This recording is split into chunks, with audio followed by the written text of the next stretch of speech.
Evening ചായയുടെ കൂടെ അതല്ല എങ്കിൽ നമുക്ക് ഈ ചോറിൻ്റെ കൂടെയോ എങ്ങനെ വേണമെങ്കിലും കഴിക്കാൻ പറ്റിയ ഒരു സ്നാക്കിൻ്റെ റെസിപ്പിയുമായിട്ടാണ് ഇന്ന് വന്നിട്ടുള്ളത്. ഗസ്റ്റൊക്കെ വരുമ്പോൾ ഇതിങ്ങനെ ഉണ്ടാക്കി കൊടുത്തു കഴിഞ്ഞാൽ അടിപൊളിയായിരിക്കും. ഗസ്റ്റ് ഇല്ലാതെ തന്നെ കുട്ടികൾക്കാണെങ്കിലും ഇത് ഒരുപാട് ഇഷ്ടമാവുന്ന രീതിയിലുള്ളൊരു സാധനമാണ്. ഇന്നൊരു സോയ 65 ആണ്. സോയ ചങ്ക്സ് ഇഷ്ടമില്ലാത്തവർ പോലും ഇങ്ങനെ ഉണ്ടാക്കിയാൽ കഴിക്കും. അപ്പം അതിനായിട്ട് നമുക്ക് ആദ്യം വേണ്ടത് കുറച്ച് സോയ ചങ്ക്സ് വേവിക്കുക എന്നുള്ളതാണ്. അതിനായിട്ടൊരു 2 കപ്പ് സോയ ചങ്ക്സ് എടുത്തിട്ട് നമുക്ക് ഒന്ന് വേവിക്കാനായിട്ട് വെക്കാം. ഇതിലേക്ക് ആവശ്യത്തിന് കുറച്ച് ഉപ്പും, ഇതിലധികം ഒന്നും പിടിക്കില്ല, അതുകൊണ്ട് തന്നെ ഭയങ്കരമായി ഉപ്പിട്ടിട്ടൊന്നും കാര്യമില്ല. കുറച്ച് മഞ്ഞൾപ്പൊടിയും കൂടി ഇട്ട് കൊടുത്തിട്ടുണ്ട്. ഈ വെള്ള കളറൊന്നും ഇല്ലാതിരിക്കാൻ വേണ്ടിയാണ് അത് ചെയ്തിട്ടുള്ളത്. ഇനി ഞാനിവിടെ ഓൾറെഡി വെള്ളം തിളപ്പിച്ച് വെച്ചിട്ടുണ്ട്. അപ്പോൾ കുറച്ച് തിളച്ച വെള്ളം നന്നായിട്ട് അങ്ങോട്ട് ഒഴിച്ചു കൊടുത്ത് ഒരു 10 മിനിറ്റോളം ഇതിനെ ഞാൻ കുക്ക് ചെയ്യുന്നുണ്ട്. ഇത് ഇങ്ങനെ കുക്കാകുമ്പോഴാണ് നമ്മുടെ സോയ ചങ്ക്സൊക്കെ പെർഫെക്റ്റ് ആയിട്ട് കുക്കാവുന്നതായിട്ട് എനിക്ക് തോന്നിയിട്ടുള്ളത്. വെറുതെ ചുടുവെള്ളത്തിലിട്ട് വയ്ക്കുന്നതിനേക്കാൾ നല്ലത് ഇങ്ങനെ ഇട്ട് ഒരു 10 മിനിറ്റ് തിളപ്പിച്ചതിന് ശേഷം ഉണ്ടാക്കി കഴിഞ്ഞാലാണ് നല്ലത്. അപ്പോൾ ഇതാ 10 മിനിറ്റ് ആയിട്ടുണ്ട് കേട്ടോ. ഇപ്പം നമ്മുടെ ആ സോയ ചങ്ക്സൊക്കെ നല്ലോണം വെന്ത് പൊങ്ങി വന്നിട്ടുണ്ട്. അതൊക്കെ നല്ലോണം ഉള്ളിലേക്ക് വെള്ളം ഇറങ്ങിയിട്ട് കണ്ടോ. ഇനി ഇതിൻ്റെ വെള്ളമൊക്കെ കളഞ്ഞെടുത്തിട്ട് വരാം നമുക്ക്. അപ്പോൾ ഇതാ വെള്ളമൊക്കെ കളഞ്ഞ് വന്നിട്ടുണ്ട്. ഇനി ഇതിനെ ഒന്ന് തണുത്തതിന് ശേഷം ഈ വെള്ളമൊക്കെ പിഴിഞ്ഞ് കളയണം. അപ്പോൾ ഇതാ തണുത്തതിന് ശേഷം ഞാനിതാ വെള്ളം പിഴിയുന്നുണ്ട്. ചൂടായിട്ട് പിഴിയാൻ നോക്കരുത്, കൈയൊക്കെ പൊള്ളും. അതുകൊണ്ട് തന്നെ നന്നായിട്ട് കുറച്ച് ചൂടാറിയതിന് ശേഷം നമ്മളൊന്ന് പിഴിഞ്ഞ് കളയുന്നതാണ് നല്ലത്. അപ്പോൾ ഇതാ കണ്ടോ, ഇത്രയും വെള്ളമുണ്ടായിരുന്നു. ഇനി ഇതാ സോയ ചങ്ക്സൊക്കെ റെഡി. ഇനി ഇതിലേക്ക് കുറച്ച് മസാല മിക്സുകളും കൂടി വേണം. അപ്പോൾ അതിനായിട്ട് ഇതാ ഒരു ബൗൾ എടുത്തിട്ടുണ്ട്. അതിലേക്ക് ഒരു 2 ടേബിൾ സ്പൂണോളം അരിപ്പൊടിയാണ് ഇട്ട് കൊടുക്കുന്നത് നമ്മൾ. ഇനി നമുക്ക് ഇതിലേക്ക് അധികം പുളിയില്ലാത്ത ഒരു തൈര്, ഒരു 2 ടേബിൾ സ്പൂണോളം തൈരും കൂടി ഇട്ട് കൊടുക്കാം. ഇനി ആവശ്യത്തിന് എരിവിനായിട്ട് 1 ടീസ്പൂണോളം നല്ല മുളക് പൊടി ഇട്ട് കൊടുക്കുന്നുണ്ട്. അതുപോലെ തന്നെ 1 ടീസ്പൂണോളം കാശ്മീരി ചില്ലി പൗഡറും കൂടി ഇട്ട് കൊടുക്കുന്നുണ്ട്. അപ്പോൾ നല്ല കളർ കിട്ടും. ആവശ്യത്തിന് ഉപ്പും കൂടി ഇട്ട് കൊടുക്കുക. ഇനി ഇതിലേക്ക് നമുക്ക് കുറച്ച് മസാലകൾ കൂടി വേണം. അപ്പോൾ 1 ടീസ്പൂണോളം നമ്മുടെ മല്ലിപ്പൊടിയും കൂടി ഇട്ട് കൊടുത്തിട്ടുണ്ട്. ഒരു 1/2 ടീസ്പൂണോളം ഗരം മസാലയും കൂടിയിട്ട് ഇതിനെ നന്നായി വെള്ളമൊന്നും ചേർക്കാതെ തന്നെ കൈകൊണ്ട് മിക്സ് ചെയ്തെടുക്കുക. സ്പൂൺ കൊണ്ട് ഞാൻ ജസ്റ്റ് ഒന്ന് മിക്സ് ചെയ്ത് നോക്കി. ഇനി ബാക്കി കൈകൊണ്ടാണ് മിക്സ് ചെയ്യണം. ഇതിൽ ആ തൈരിൻ്റെ വെള്ളം മാത്രം മതി. ഇതിലൊരുപാട് വെള്ളത്തിൻ്റെ ആവശ്യമില്ല. ഇതാ ബാറ്ററൊക്കെ അത് റെഡിയായി വന്നിട്ടുണ്ട്. ടേസ്റ്റ് ചെയ്തപ്പോൾ ഉപ്പ് കുറവായിരുന്നു, അപ്പോൾ കുറച്ച് ഉപ്പും കൂടി ഇട്ട് കൊടുത്തിട്ടുണ്ട്. എന്നിട്ട് നമുക്ക് ഇതിലേക്ക് പിഴിഞ്ഞ് വെച്ചിട്ടുള്ള സോയ ചങ്ക്സിനെ ഇങ്ങോട്ട് ഇട്ട് കൊടുക്കാം. എന്നിട്ട് ഇതിനെ നന്നായി ഒന്ന് മിക്സ് ചെയ്തെടുക്കുക. എല്ലാ സ്ഥലത്തേക്കും ഈ മസാലയുടെ മിക്സ് കോട്ടിംഗ് ആയിരിക്കണം. ഇനി ഇതിലേക്ക് നമുക്ക് ഒരു സാധനം കൂടി ആഡ് ചെയ്യാണ്ട് 1 ടേബിൾ സ്പൂണോളം, 1 മുതൽ 2 ടേബിൾ സ്പൂണോളം നമുക്ക് കോൺഫ്ലോറും കൂടി ഇട്ട് കൊടുക്കാം. ഒരുപാട് കോൺഫ്ലോർ വേണമെന്നില്ല. ഞാനൊരു 1.5 ടേബിൾ സ്പൂണോളം കോൺഫ്ലോറാണ് ഇട്ട് കൊടുത്തത്. ഇനി അതും കൂടി ജസ്റ്റ് ഒന്ന് മിക്സ് ചെയ്യുന്നുണ്ട്. കോൺഫ്ലോറും കൂടി ആകുമ്പോൾ നമ്മുടെ ഇതിനൊരു ക്രിസ്പിനെസ് കിട്ടാനാണ് ഇങ്ങനെ ചെയ്യുന്നത്. ഇനി നമുക്കൊരു മണിക്കൂറോളം ഫ്രീസറിൽ ഇതിനെ വെക്കാം.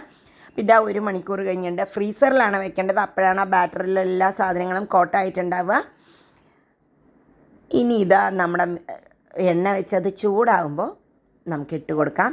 സോയ ചങ്ക്സ് വറുക്കുമ്പോൾ എപ്പോഴും ഒരു ഹൈ ഫ്ലെയിമിൽ വേണം വറുക്കാനായിട്ട്. ഇത് നമ്മുടെ സാധാരണ മറ്റുള്ള സാധനങ്ങൾ കുക്ക് ചെയ്യുന്ന മാതിരി ഒരു മീഡിയം ഫ്ലെയിമിലോ ലോ ഫ്ലെയിമിലോ വെച്ചിട്ട് വറുത്തെടുക്കേണ്ട ആവശ്യമില്ല. ഒരു നോർമൽ ഫ്ലെയിമിൽ വെച്ചിട്ട്, ഓവർ ഹൈ ഫ്ലെയിം അല്ല, ഒരു മീഡിയം ഫ്ലെയിമിൽ വെച്ചിട്ട് വറുത്തെടുക്കുക. ഒരുപാട് ലോ ആയിട്ട് വറുത്ത് കഴിഞ്ഞാൽ അത് എണ്ണ കുടിക്കും. അപ്പോൾ ഇടയ്ക്കിടയ്ക്ക് ഇതാ അങ്ങനെ അങ്ങോട്ടും ഇങ്ങോട്ടൊക്കെ മറിച്ചിട്ടിട്ടുണ്ട്. ഇപ്പോൾ ഇതാ ഏകദേശം നമ്മുടെ സോയ ചങ്ക്സൊക്കെ കുക്കായി വന്നിട്ടുണ്ട്.